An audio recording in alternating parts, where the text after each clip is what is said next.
Hello, എല്ലാവർക്കും പുതിയൊരു വീഡിയോയിലേക്ക് സ്വാഗതം. ഞാൻ ഇന്ന് ഇതുപോലത്തെ ഉപയോഗിക്കാണ്ട് വെച്ചിരിക്കുന്ന ഒരു ജീൻസ് ഉപയോഗിച്ചിട്ട് ഒരു ഹാൻഡ് ബാഗ് ഉണ്ടാക്കുന്നതാണ് കാണിക്കുന്നത്. അതിനുവേണ്ടി ജീൻസിൻ്റെ ഈ കാലിൻ്റെ ഭാഗം ഇതുപോലെ വെച്ചിട്ട് താഴത്തെ ഭാഗം നമ്മൾ കട്ട് ചെയ്ത് മാറ്റും. ഇതുപോലെ കട്ട് ചെയ്ത് മാറ്റിയതിന് ശേഷം ഞാനൊരു 12 ഇഞ്ച് ലെങ്ത്തിലാണ് എടുക്കുന്നത്. നിങ്ങൾക്ക് ലെങ്ത്ത് കൂടുതൽ വേണമെങ്കിൽ കൂടുതൽ എടുക്കാം. 12 ഇഞ്ച് ലെങ്ത്ത് മാർക്ക് ചെയ്തിട്ട് ഇതുപോലെ ഒരു പീസ് കട്ട് ചെയ്തെടുക്കും. അതിന് ശേഷം ഇതിൻ്റെ ഈ ജോയിൻ്റ് വരുന്ന ഭാഗം അത് കട്ട് ചെയ്ത് മാറ്റിയതിന് ശേഷം ഒരു നിവർത്തിയിട്ടിട്ട് ഒരു 12 ഇഞ്ച് വിഡ്ത്തും 12 ഇഞ്ച് ലെങ്ത്തും വരുന്ന ഒരു സ്ക്വയർ പീസ് ഇതിൽ നിന്ന് കട്ട് ചെയ്തെടുക്കണം.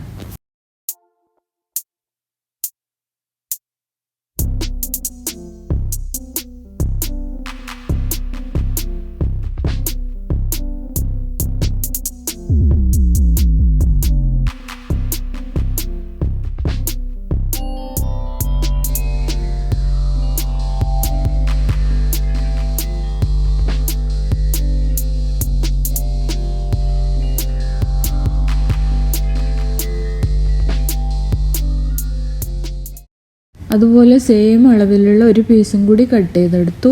പിന്നെ സെയിം അളവിലുള്ള 2 പീസ് ലൈനിങ് ക്ലോത്തും കൂടി എടുത്തിട്ടുണ്ട്. ഇനി നമുക്ക് ഈ മെയിൻ 2 പീസും 2 ലൈനിങ് പീസും ഒരുപോലെ വെച്ചിട്ട് സൈഡൊക്കെ ഒന്ന് ലെവലാക്കുക. ബാക്കി എന്തെങ്കിലും എക്സ്ട്രാ വരുന്നുണ്ടെങ്കിൽ അതൊക്കെ കട്ട് ചെയ്ത് മാറ്റുക. എന്നിട്ട് ഞാൻ ഈ കാണിക്കുന്ന മാർക്കിങ്ങിലേക്കൂടെ ഒരു ചെറിയ സ്ക്വയർ നമുക്ക് വെട്ടി മാറ്റണം. അതിന് വേണ്ടിയിട്ട് 2 ഇഞ്ച് ലെങ്ത്തും 2 ഇഞ്ച് വിഡ്ത്തും വരുന്ന ഒരു സ്ക്വയർ ഇവിടെ മാർക്ക് ചെയ്യുക.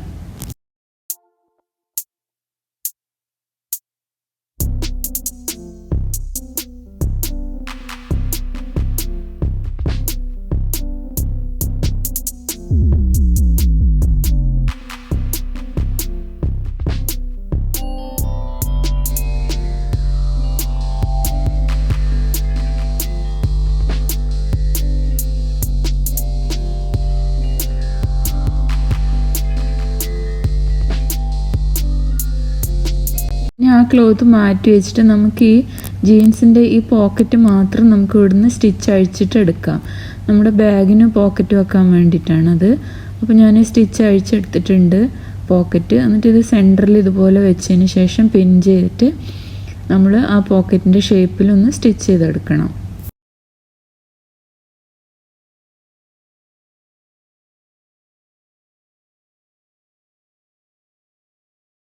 ഞാനിപ്പോൾ അത് സ്റ്റിച്ച് ചെയ്തെടുത്തിട്ടുണ്ട്, കണ്ടില്ലേ. ഇപ്പം നമ്മുടെ ബാഗിന് ഇതൊരു പോക്കറ്റായിട്ട് ഉപയോഗിക്കാം. ഇനി നമ്മൾ ഈ രണ്ടാമത്തെ പീസ് ഇതുപോലെ അതിൻ്റെ മേലെ വെച്ചിട്ട് സൈഡിലൊന്ന് പിൻ ചെയ്യുക. എന്നിട്ട് ഞാൻ കാണിക്കുന്ന മാർക്കിങ്ങിൽ കൂടെ ഒന്ന് സ്റ്റിച്ച് ചെയ്തെടുക്കണം.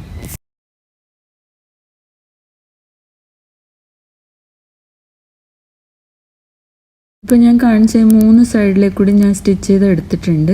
ഇനി നമുക്ക് ഈ കോർണർ ഇതുപോലെ പിടിച്ചിട്ട് നമ്മൾ നേരത്തെ സ്ക്വയർ വെട്ടിയില്ലേ, അവിടെ ഇതുപോലെ പിടിച്ചിട്ട് ആ സൈഡും കൂടി ഒന്ന് സ്റ്റിച്ച് ചെയ്തെടുക്കുക. അതുപോലെ ഈ കോർണറിലേക്ക് കൂടെ സ്റ്റിച്ച് ചെയ്യുക. എന്നിട്ട് അതുപോലെ തന്നെ മറ്റേ കോർണറും അതേപോലെ പിടിച്ചിട്ട് ആ കോർണറും കൂടി ഒന്ന് ഇതുപോലെ സ്റ്റിച്ച് ചെയ്യണം.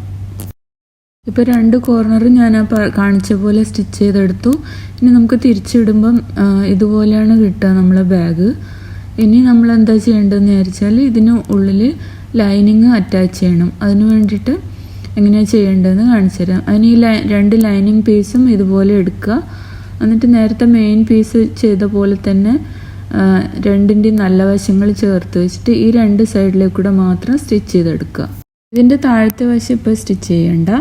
എന്നിട്ട് ഇത് തുറന്ന് പിടിച്ചിട്ട് ഇതിനകത്തേക്ക് നമുക്ക് ആദ്യം സ്റ്റിച്ച് ചെയ്ത് വെച്ച ഈ ബാഗിൻ്റെ നല്ല വശം ഇതുപോലെ പിടിച്ചിട്ട് ഉള്ളിലേക്ക് വെക്കുക. ഇതുപോലെ ഉള്ളിലേക്ക് വെച്ചിട്ട് നല്ല വൃത്തിയിൽ അഡ്ജസ്റ്റ് ചെയ്ത് വെച്ചതിന് ശേഷം ഞാൻ കാണിക്കുന്ന ആ മാർക്കിങ്ങിലേക്ക് കൂടെ ഒന്ന് സ്റ്റിച്ച് ചെയ്തെടുക്കണം.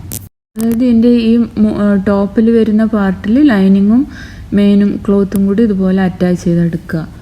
അപ്പോൾ ഞാനിത് 2ഉം കൂടി സ്റ്റിച്ച് ചെയ്ത് എടുത്തിട്ടുണ്ട്. ഇനി ഇത് തുറന്നു കഴിഞ്ഞാൽ നമുക്ക് തിരിച്ചിടുമ്പോൾ ഇതുപോലെ കിട്ടും.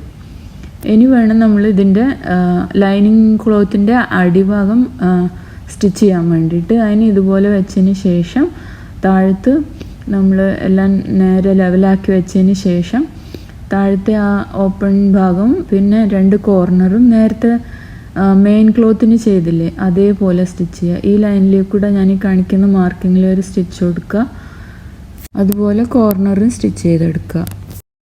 ഇപ്പം താഴത്തെ ഭാഗവും ആ 2 കോർണറും ഞാൻ സ്റ്റിച്ച് ചെയ്തെടുത്തു. ഇനി നമുക്ക് ലൈനിങ് ഉള്ളിലേക്ക് വെച്ചിട്ട് നല്ല നീറ്റാക്കി വെച്ചതിന് ശേഷം ഞാൻ ഈ കാണിക്കുന്ന മാർക്കിങ്ങിൽ കൂടി നമുക്കൊന്ന് ടോപ്പിൽ സ്റ്റിച്ച് ചെയ്ത് കൊടുക്കുക. അത് ഈ ഞാനിപ്പോൾ കാണിക്കുന്ന മാർക്കിങ്ങിൽ കൂടെ ഒന്ന് സ്റ്റിച്ച് ചെയ്ത് കൊടുക്കുക. ഇനി ഈ ബാഗിന് ഹാൻഡിൽ പിടിപ്പിക്കാൻ വേണ്ടിയിട്ട് ഞാൻ 24 ഇഞ്ച് ലെങ്ത്തും 3 ഇഞ്ച് വിഡ്ത്തുള്ള 2 പീസ് ക്ലോത്ത് എടുത്തിട്ടുണ്ട്.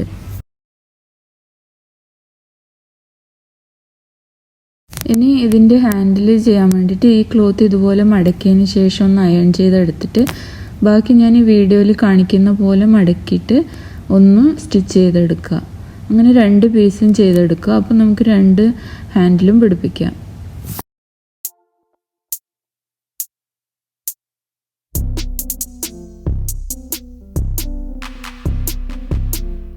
രണ്ട് സ്ട്രാപ്പ് ഞാൻ സ്റ്റിച്ച് ചെയ്തെടുത്തു. ഇനി നമുക്ക് എങ്ങനെയാണ് ഹാൻഡിൽ ഇത് അറ്റാച്ച് ചെയ്യാൻ നോക്കാം. അതിന് വേണ്ടിയിട്ട് ആദ്യം ഒന്ന് മെഷർ ചെയ്യുക. എന്നിട്ട് അതിൻ്റെ ഒരു സെൻറ്ററിൽ നിന്ന് ഒരു 3 ഇഞ്ച് റൈറ്റിലോട്ടും ലെഫ്റ്റിലോട്ടും മാറിയിട്ട് ഓരോ മാർക്ക് ചെയ്യുക. അതേപോലെ തന്നെ സെയിം ബാക്ക് സൈഡിലും ചെയ്യുക. അതിന് ശേഷം നമുക്ക് ഓരോ ഇഞ്ച് താഴത്തോട്ടും കൂടി മാർക്ക് ചെയ്യുക. എന്നിട്ട് നമ്മുടെ ഈ ബാക്ക് സൈഡിലും അതേപോലെ ഓരോ ഇഞ്ച് താഴത്തോട്ട് മാർക്ക് ചെയ്യുക. എന്നിട്ട് നമ്മുടെ ഈ ഹാൻഡിൽ രണ്ടും ഇതുപോലെ വെച്ചിട്ട് അവിടെ ഒന്ന് പിൻ ചെയ്തതിന് ശേഷം ഒന്ന് സ്റ്റിച്ച് ചെയ്തെടുക്കുക.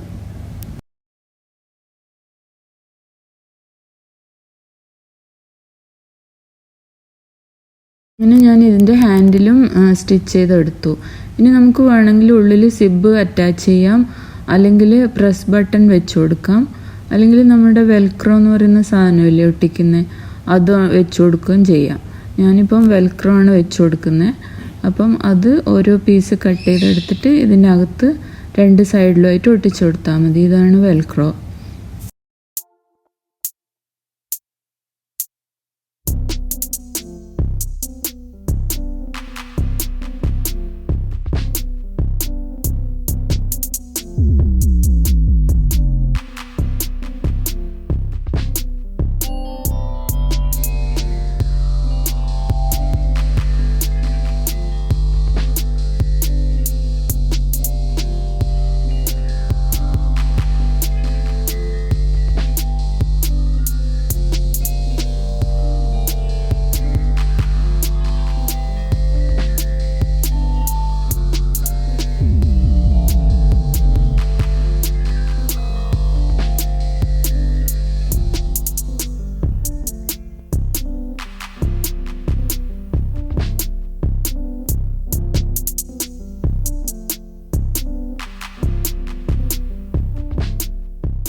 ബാഗിന് ഒന്നുകൂടി ഭംഗി കൂടണം എന്നുണ്ടെങ്കിൽ നിങ്ങൾക്ക് ഈ പോക്കറ്റിന് വേണമെങ്കിൽ ഇതുപോലത്തെ എന്തെങ്കിലും ഒട്ടിച്ചു കൊടുക്കാം, അല്ലെങ്കിൽ എംബ്രോയിഡറി ചെയ്ത് കൊടുക്കാം.